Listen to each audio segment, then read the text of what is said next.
Looking for financial insights you can trust? How do you protect yourself as an investor? What's the strategy? I think it's really simple. I think you just want to be diversified in your portfolio. The Payne family brings real-world experience to every conversation. Well, I think that's the problem right now is, right, a lot of people that are close to retirement, they're taking so much risks. And if we do get a big sell-off, it could derail their retirement. Listen to the Pain Points of Wealth on the Red Apple Podcast Network. Listen, all you New Yorkers. Excuse me, taxi. Okay, man, we're looking around. This is the 77 WABC minicast. I'm sorry, Sid. Hi. Oh, God, don't be sorry. You kidding me? No, I'm wrapped up in these meetings on peace. And I said, it's between peace and Sid Rosenberg. And I said, let's take Rosenberg, okay? So President Trump, a guy right there, peace and Sid Rosenberg. I'm really looking forward to talking to this guy who's become a great friend over the years, former Arkansas governor, now, of course, ambassador to Israel. Great choice by President Trump. Live in Israel this morning, the great Mike Huckabee. Mike, good morning, pal. How are you? Sid, I'm doing great. Greetings from Israel. Hope you will be coming over this way soon. We need to see you. Oh, thank you. I actually am. I got a text from my friend Ariella Novak yesterday, and I'm going to be coming out this year. Mike, I saw you there last year for the same event, JNS, Alex Trayman, all those fine people, that wonderful summit they put together every year at the Waldorf Astoria in Jerusalem. You and I spoke last year, that last night, with Mark Levin, a host of others. So I'll be coming back on April the 12th through the 19th to see you and be back in Israel. When I go, I always make my way, Mike, to Judea and Samaria and not the West Bank. And there is a story that's surfacing in the United States today that says Israel's Security Cabinet approves measures to strengthen control over the West Bank. You know, of course, Jews are trying to get more and more of that land, which right now is owned predominantly by the Arabs. And I know Abbas is not happy. How accurate is that story that Israel may be gaining more control in Judea and Samaria? Well, if people look a little more carefully at what was done, it's not quite as dramatic as the press has made it, and some of the Arab countries in the world have gone pretty much crazy over it. But a lot of it has to do with declaring that no longer will they allow land to only be sold to Arabs.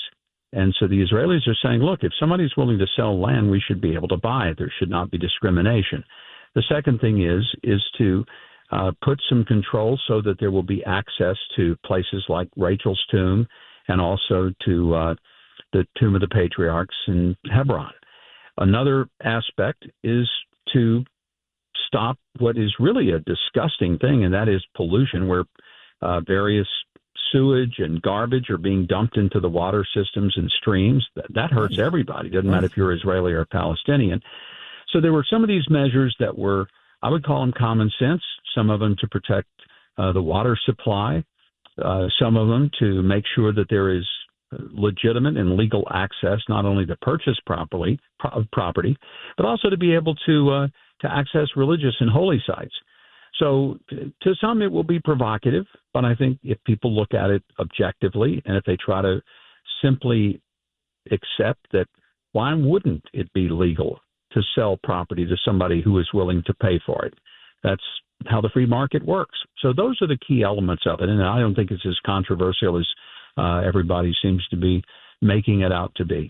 I think you're right. Abbas did freak out. Jordan, I know they freaked out, but over what exactly? Like you said, I'm not exactly sure. But the big story, of course, is this Iran deal. Bibi is set to come here on Wednesday. A lot of the people I spoke to last week thought that Trump would strike before. And I'm going to repeat something I heard Jack Keane say on Fox News over the weekend, which is, even though I love Steve Witkoff, Mike, and I love Jared Kushner, and I love the fact that Trump is trying, it's a waste of time. I'm sorry. I wanted Trump to bomb Iran the first time he did it.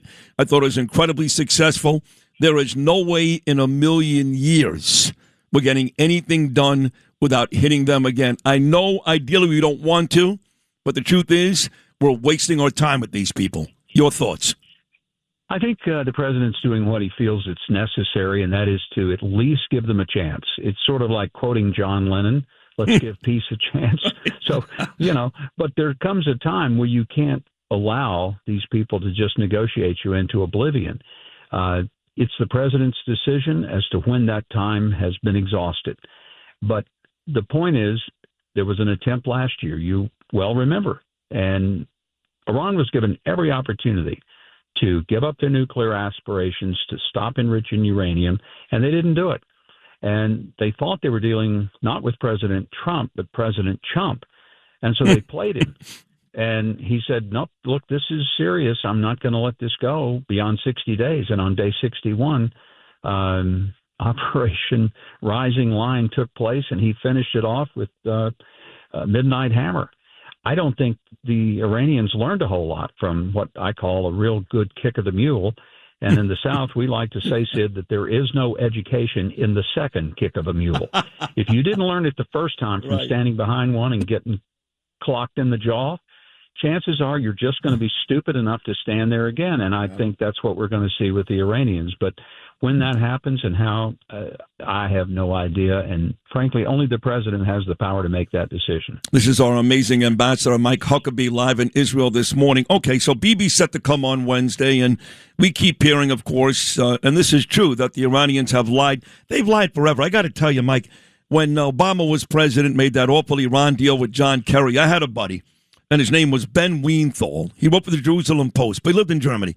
And I was down in Miami, and he would send me articles every other week. He had proof that Iran was lying about stopping their nuclear program, right? So we know that they're enriching uranium as we speak, but it's not just about nuclear weapons. It's about their missile pack also. They've got a ton of these really dangerous missiles. I believe 2,000 pointed at Israel. So both of these are points of contention for Bibi. Isn't that right? Well, it is right. I think a lot of Americans don't understand that what's going on in Iran matters to Americans. They tend to think, oh, that's all in the Middle East. Who cares? Well, I'll tell you why they care. For 47 years, Iran has been saying death to America. If the Iranians had a long-range ballistic missile, I guarantee you they'd light that puppy up and they'd send it to the U.S. Wow. And anyone who thinks differently hadn't been paying attention. They work through their proxies, Hamas, Hezbollah, the Houthis. Think about the fact that Hezbollah is established in 12 South and Central American countries right now. They're already in the Western Hemisphere. How many members of Hezbollah, how many members of even Hamas might be in the United States? Because for 4 years, Joe Biden opened the door and said, we're not even going to check to see who you are. We have no idea how many terrorists may be in sleeper cells all across the U.S. just waiting to be given the order to enact sheer havoc upon America. So I really think people are short-sighted if they don't pay attention to what's been being said by the Iranian regime for 47 consecutive years. But here's what the Iranians seem to forget. This is not Obama. Obama sent them pallets of cash. Donald Trump sent them a B-2 bomber. They need to decide how they're going to look at this. And I agree with you. Look, Steve Witkoff and Jared Kushner, great guys, and I think they're doing the right thing. They're giving Iran every opportunity to make a better decision. As President Trump says, you can do it the easy way or you can do it the hard way. I've told people all this weekend when asked about it, look, I would love a peaceful solution because if there is a war, I'm sitting here and I'm going to be right in the middle of it. I was in 4 of them last year. I just soon pass. I don't need another one to validate anything. Right.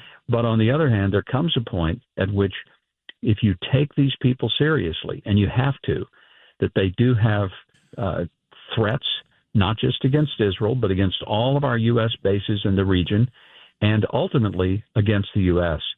Let's never forget, Israel is nothing more than the hors d'oeuvre. The U.S. is the entree. Looking for financial insights you can trust? How do you protect yourself as an investor? What's the strategy? I think it's really simple. I think you just want to be diversified in your portfolio. The Payne family brings real-world experience to every conversation.